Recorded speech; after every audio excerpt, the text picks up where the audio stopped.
My name is Francesca Vidali, and I'm in charge of marketing and communication here at ReiThera.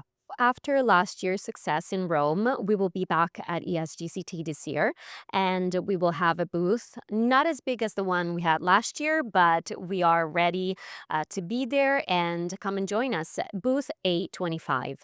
Everyone can reach us on the app of ESGCT, but one advice that I have for everyone is to follow us on LinkedIn. ESGCT is always a big opportunity for ReiThera. We will be there with 10 people from our company, so all different experts in different fields.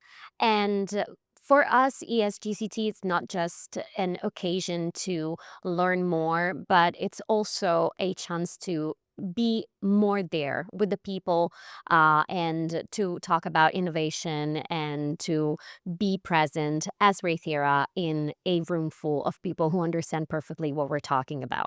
This is actually the first time that we will be attending with a booth Advanced Therapies US.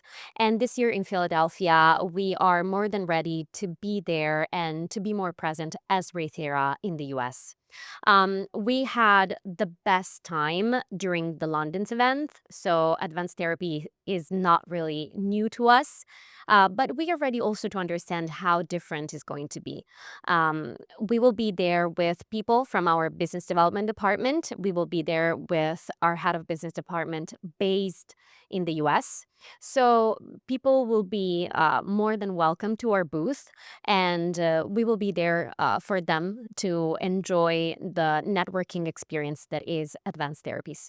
Of course, we will be present on the networking app of the event, the official app, so people can book a meeting with us, and we will be more than happy to welcome them to our booth. And also, people must follow us on LinkedIn. So, ReiThera on LinkedIn is the page that you have to follow.